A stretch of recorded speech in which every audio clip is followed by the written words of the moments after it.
Hi there, it's Ben again from Lendary, and today I want to show you how you can hedge foreign exchange exposure using an innovative futures product on Bitfinex.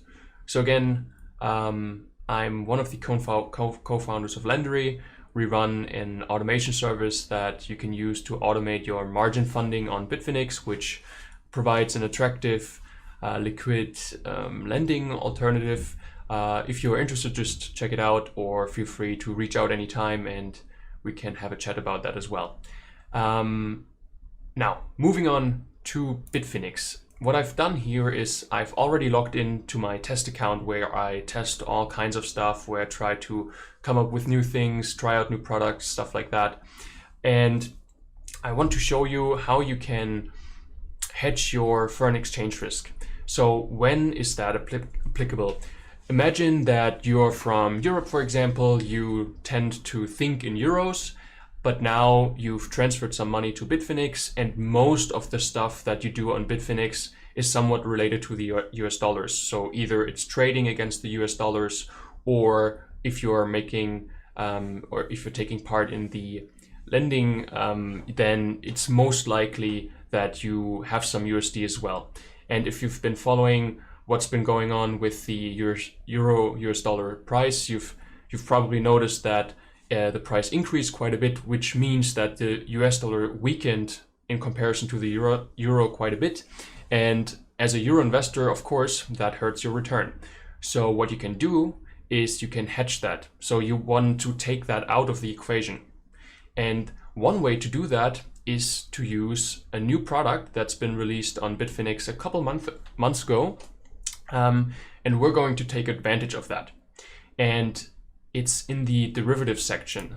So actually, we are going to use a futures contract, which is settled in USDT, which is sort of a cryptocurrency mimicking the US dollar. So it's always 1-to-1 to the US dollar. And we are looking at the Euro perpetual future. So this ticker down here, I hope you can see it. This is the perpetual euro future. What does this mean? So this is a futures contract that has the euro US dollar price as an underlying. So if we click on that and sort of follow this weird looking graph, we can kind of see that it is the euro US dollar price, basically. And we can use this instrument to hedge our currency risk. And I'll show you how to do that in just a moment. So, and you can basically do that for, GBP and the Japanese yen as well. So British pound, Japanese yen, and euro. Those are the three currency futures currently available on Bitfinex. And as long as you have these, you can hedge your currency risk if you're dealing with US dollars. So let's take a quick look at sort of my situation. As I said, this is a test account, so I only have a couple of US dollars in here, and we see the different wallets here, and I'm of course taking advantage of the Lendary automation and having some US dollars automatically being managed by the service, so that I earn some nice passive income. So we have roughly 200 US dollars in here. This is the gray number on top, 195 US dollars. And this is the amount that I want to hedge. So 195 US dollars might be worth something like 175 euros, something like that right now. If the euro US dollar price goes up even further, then 195 US dollars will only be worth 160 euro, for example. And I want to take this risk out of the equation. So my goal is to hedge the equivalent of roughly 200 US dollars. And how would I go about this? So first, what we need to do is we need to convert some US dollars into what's called USDT. As I said before, this is basically the cryptocurrency equivalent of $1 US. You can do that in the exchange market. I've already done so, but just to recap, if you wanted to do that on Bitfinex, you would head over to the trading section. You would go into this list. You can just find or look for USDT, and then the first line you'll see here, it says USDT, make sure it's US dollars on the other side, and now you can buy and sell basically US dollars. Here you can see the dynamic. This is pegged to the US dollar, so always sort of one-to-one, minor deviations every now and then, but nothing to worry about really. So I've already done that. You can see that I have roughly 90 USDT in my current exchange wallet. I'm not going to need all of that. I'm only going to need part of that. And how much you need, that sort of depends on your preference on how actively you want to manage your currency exposure. So let's go again to this example where I have roughly 200 US dollars. Now, a feasible way to go about this is to take 5 to 10%. So let's take this as an example. So I have my funding wallet. Let's put this here. I have, let's make it easy, 200 US dollars, right?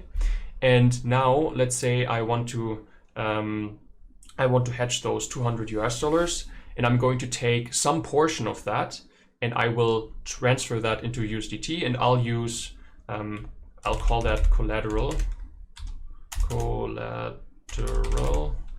Not sure if I'm spelling that right, but well, you get the idea. Let's say I take 10%, so, and that makes, of course, 20. So 20 USDT I'm going to use to hedge my 200 US dollars. So next up, what you need to do, head back to Bitfinex. You first need to transfer these USDT to your derivatives wallet. When you first enter the derivative section, you might also have to accept some risk warning, stuff like that. I've already done that, so that's the reason why this is not popping up right now. Anyway, sorry, going back to this section, what I need to do is I need to transfer some USDT into my derivatives wallet. The way Bitfinex functions is that for each individual type of sort of trading action you want to do, you have your specific wallet and they're sort of independent from each other. So you can do that by simply clicking on the USDT down below here, and then this transfer sort of option will appear, and I'll say transfer USDT. Then on the left side, I select from the from location, so from my exchange wallet to my derivatives wallet, and then I enter 20. Here we go. And that's been taken care of. So down here, we can see 20 USDT have been transferred to my derivatives wallet. Great. So that's the first step. Next up, let's go to our, we are in the derivative section, so that's where we need to be. Let's scroll down here again and let's find the Euro perpetual future. So this is this one. So if you want to hedge the euro, make sure this is the one that you select. Now, what do we need to do? We need to hedge 200 US dollars worth. And the way we do this is we have to build up a position that basically benefits whenever this price up here, when this price moves up.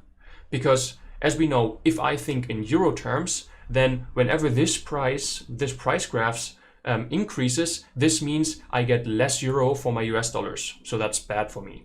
So in order to hedge that or to take it out of the equation, what I need to do is I need to build up some position that benefits if this price increases, and it benefits in a way that they perfectly offset each other. So what I lose on the one side, I gain on the other side. That's the ultimate goal. And the next question then becomes, how large of a position do I have to build up? So we just said that we need to hedge 200 US dollars. So the way to think about the number of positions you build up here is futures are usually settled in contracts or denominated in contracts. And in this case, one contract means sort of one contract is the equivalent of €1. So you can think of, if you have one contract of this particular future, you can think of that as you have €1, And currently, if we look at the price, that's worth about 1.22, so $1.22. So what I need to do now is I need to take the current price, current Euro USD price, put this here. Let's check that. It was 1.2. So sorry, this is Euro style. So the comma as a separator. So now number of contracts. What I do is I simply take my US dollars here. So just to make this clear, this is US dollars, this is US dollars, this is the current Euro US dollar price. And now I divide this, because currently at this price, 200 US dollars are worth 163 euros. So I need 163 contracts to build up a position that's worth 200 US dollars, if you want to call it. So you might notice now we only have 20 US dollars here in my collateral. So how would I do this?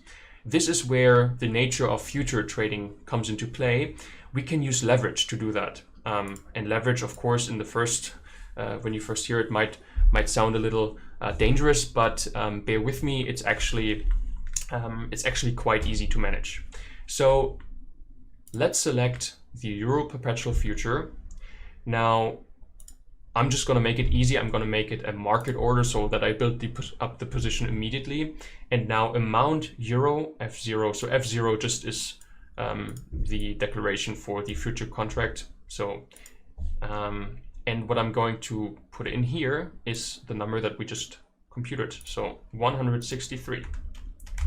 Here we go. So you can already see on the left side, it sort of estimates the amount of US dollar which this position would be worth. And you see it's quite close to 200. So that's very good. Now, next up in the order form is the leverage. This setting is quite important because with this leverage, we basically determine how much the price can fluctuate until we need to take further action.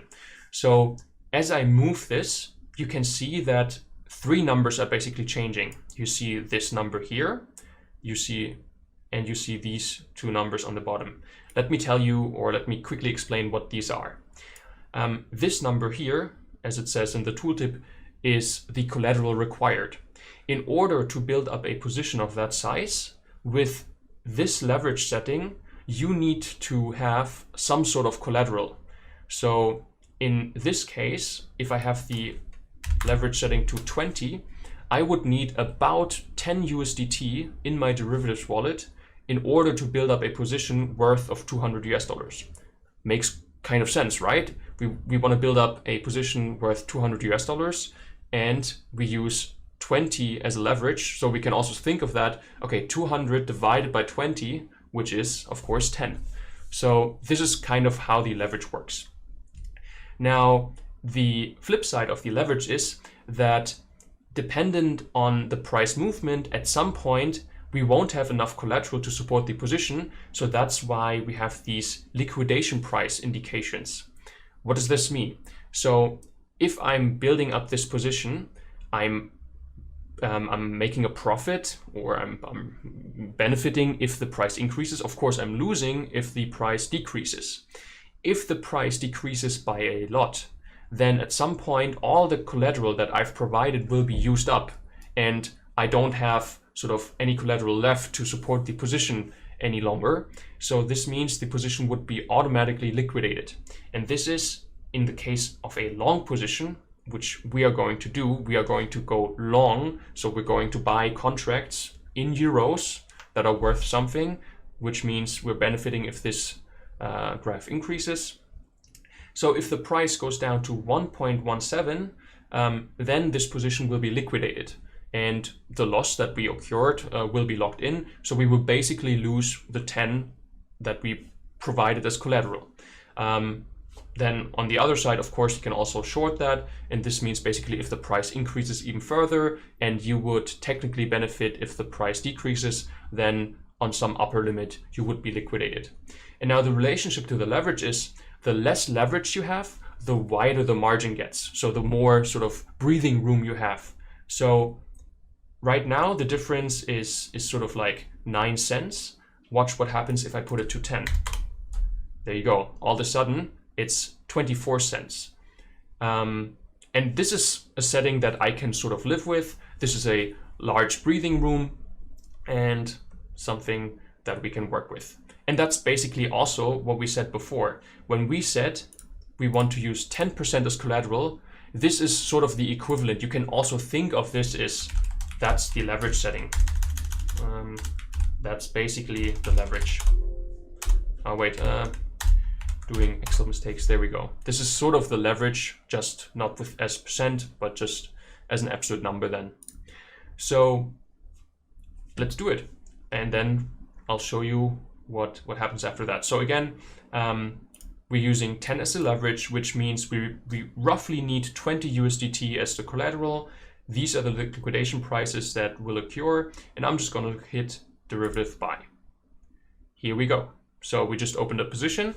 And let's quickly run through everything that's being displayed here.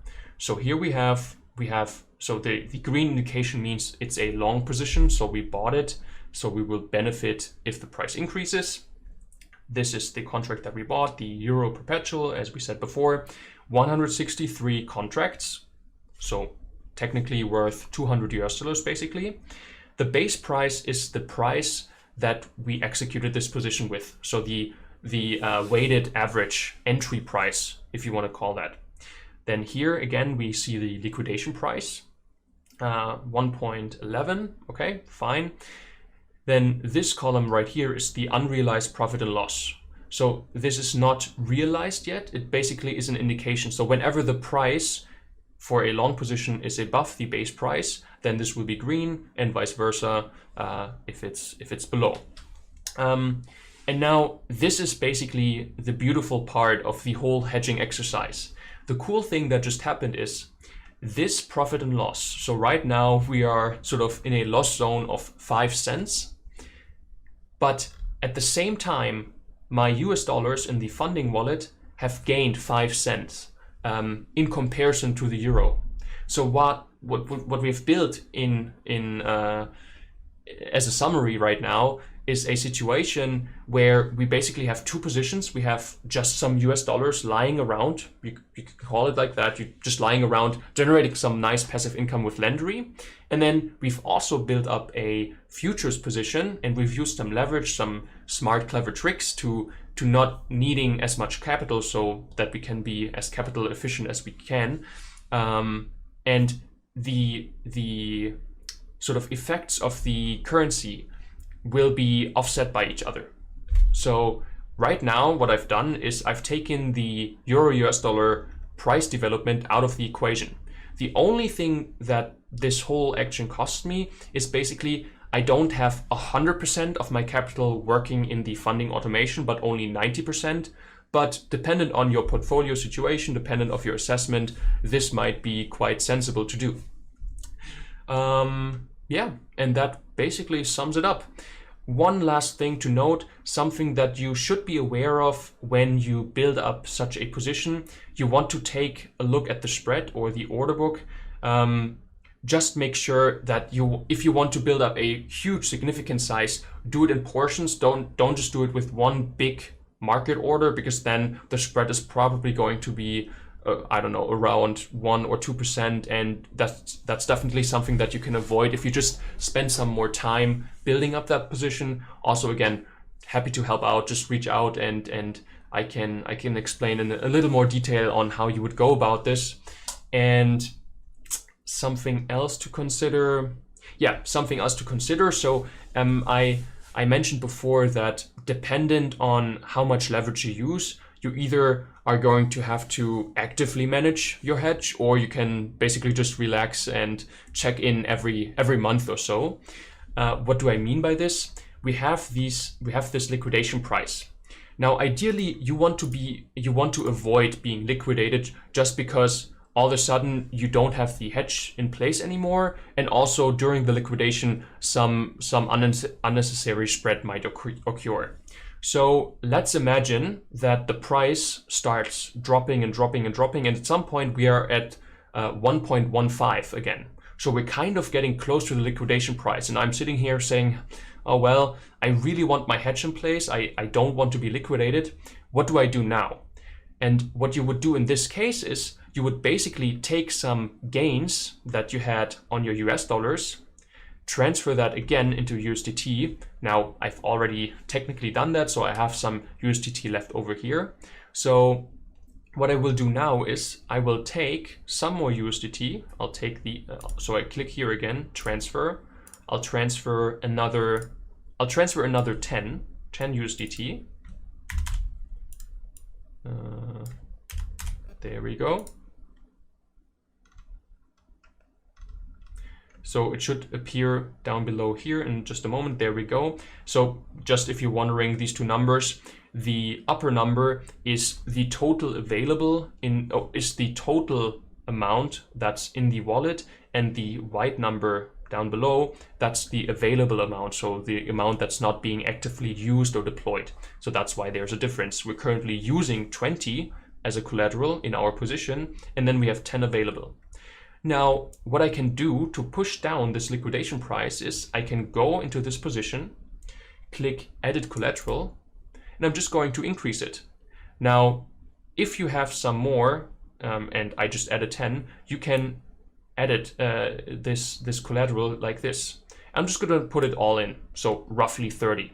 Update collateral. Now, this will take a moment to reflect everything, but what should happen in just a moment is this liquidation price should move down even further, because what happened? We've just provided more collateral, so with the leverage we basically said, hey, there's even more breathing room available to us now. So this takes a couple of minutes, not a couple of minutes, I don't know how long it will take. It takes some time until this liquidation price updates, but it should eventually. So we expect this price to go well below 1.10, I would assume, maybe 1.05, something like that. Let's see. Meanwhile, we see sort of like minor movements, but again, the euro-US dollar price no longer is an issue for us because we simply build up a hedge, so we don't have to worry about that anymore. Let me just refresh this and let's see. Okay, no update as of right now. In preparation, I've done this before, and it just takes some time. But bear with me. It should be updated soon, I hope. It should be updated soon. Let's see. Anyway, Bitcoin going strong. Crazy days these days. Come on, liquidation price, update, let's go.